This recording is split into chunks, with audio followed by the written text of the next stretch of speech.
Ugh. You know that Kickstarter money? Has it come in yet? Because I could really do with a new pair of yoga pants. I've already spent it all. All? What do you mean, spend it all? Yeah, I've spent it all. All of it? Yes. On what? Well, you know how sometimes we go on location to film reviews? Ooh. At least it's greener than I thought it would be. How long do we have to be here? I know. Isn't it brilliant? Did you at least, bring any board games? What? How do we end this sketch? We don't. I mean, we're kind of stuck here, buddy. Forever. Imagine a game where you spend literal centuries on Mars, cultivating new bacteria, breeding bears, planting lush forests, and just imagine the scope of it, filling up entire oceans. And now imagine that game looks like this. Yes, the cards in this puppy look like you typed in royalty-free stock photos into Alta Vista's image search, but somehow miraculously, even that works to its advantage. In its brief existence, Terraforming Mars crowned itself as the board game enthusiast's grand little darling.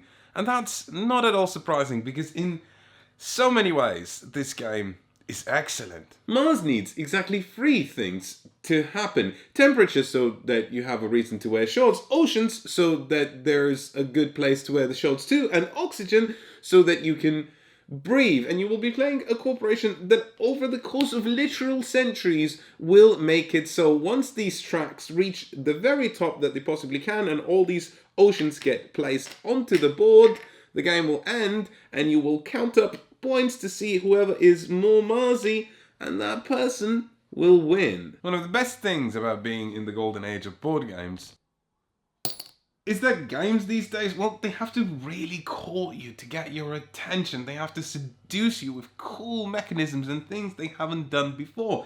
Each time in Terraforming Mars that you build an ocean or advance this heat thing or increase oxygen, do the things that make the game progress, you are rewarded with a point, which is nice. It's okay, but it does feel like a chat-up line that you've heard one time too many.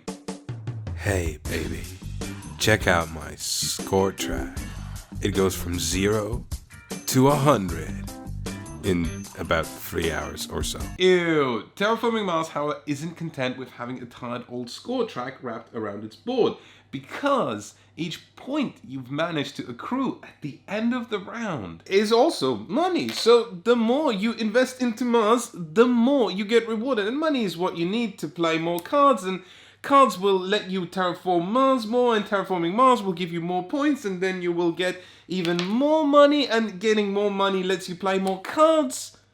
You get the idea. It's actually surprisingly easy to make this game sound really boring. Each round you'll get some cards, and then you'll play those cards, and then those cards will do things on your personal Martian Excel sheet. Let's say you play the windmills card. What do windmills do?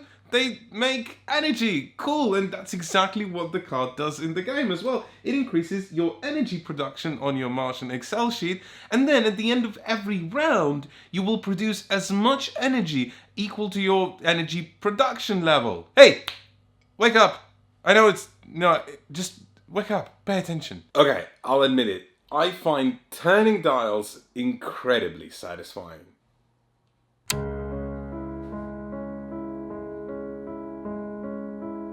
Especially when you turn a dial and it produces a result.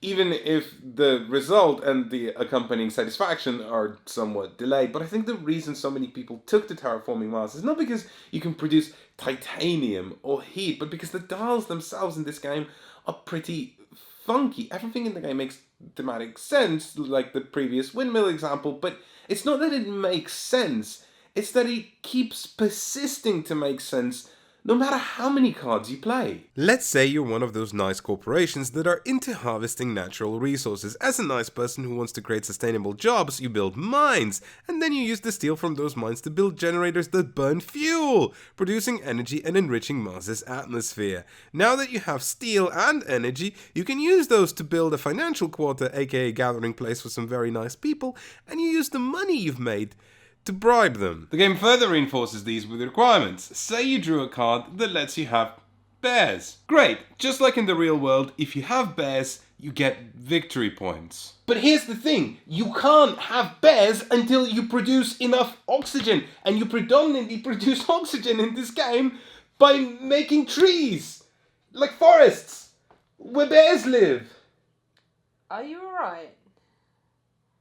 No. But this ludonarrative harmony isn't just there to reinforce the theme, it's got some cool gameplay moments attached to it. Let's take a look at this bear card again, if for no other reason than to please Paul Dean. It costs 14 money, a moderate amount, and it will provide you with a victory point every single round, which is great, except that you can't really use it until the board on Mars meets its oxygen requirement. And this particular oxygen requirement says to me that, well, this card is going to come into play very, very late. What's the problem? Well, here's the thing. In Terraforming Mars, every time you draw a card, you have to pay free money just to keep it. And if you draw this card early in the game, is it worth to pay that initial investment just to be able to utilize it at some point later in the game?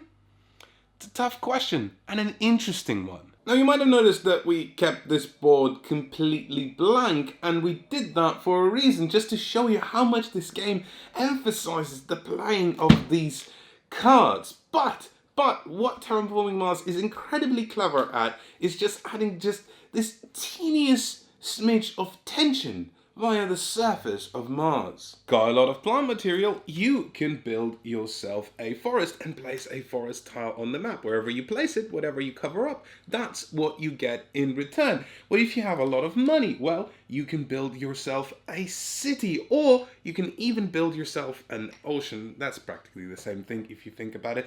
And these things will score you points at the end of the game, depending on where you place them, what's next to them, and more importantly, who's next to them. But there's also this special area right here and right here. Instead of playing a card as an action, you could claim one of these milestones. For example, paying a little bit of money and meeting certain requirements, like having free forest tiles out onto the map, and that will score you points at the end of the game. And you might say that sounds a little bit passive-aggressive, but in that faux demure way, Terraforming Mars suddenly makes you care about what your opponents are doing. But this is only one of the two ways that Terraforming Mars makes you interact with your opponents, and sadly this is where the elegance of the design is thrown right out of the window, because listen all yo, it's a sabotage. Instead of playing cards that increase your own production and add resources to you and spending money on those cards, you are spending money on cards that destroy your opponent's resources. And you might say, well, that's fine, I don't mind a little bit of aggression in my games, Efka, but there's something that feels particularly off about this mechanism in Terraforming Mars, like it doesn't really belong here. And I know that it is there to kind of balance out that runaway leader problem where one person gets too far ahead in the middle of the game and the others are playing just the most boring, desperate game of catch-up. But I think that that is not a very elegant solution to a very credible problem. What I absolutely cannot take away from Terraforming Mars is that it is just fun to play. But in a surprise radial wipe, I have to knock it down a peg and tell you that it is satisfying, but for the wrong reasons. This game is a weird mishmash. I mean, it's not a complicated game. In fact, I once told it to a person whose only ever game experience before that was Carcassonne, and they were having so much fun that in the middle of the game they asked me how much it cost because they immediately wanted to buy it. But the web of chaos created by the 200-something unique cards not only makes it seem more complicated than it needs to or actually is, but also makes it feel like a more beefy game. than it pretends to be. First, the length. The game essentially comes with 2 sets of cards, one for the core game and a whole extra deck that you shuffle in for the advanced mode. And whilst I think that the advanced mode is clearly the more interesting one, it does extend the length of the game into the stratosphere. And I'm hyperbolizing here, but it does make the game feel like it should be done by now, and yet you're still playing cards. But whilst we're on the subject of cards, take a look at this. This is your play area at the end of the game. Looks cool, right? Because this is your engine. This is what you built, except it's not just an engine. It's a historical treaty. It's a visual representation of your impact on an entire planet. Except that most of them don't really do anything. Terraforming Mars, like an expert magician, pulls the wool over your eyes, because all these cards are here for is to remind you of tags, which are these little symbols at the top corner of the card. And a more expertly produced game would have just done away with that and replaced them with tokens that you just pick up, or maybe a separate track.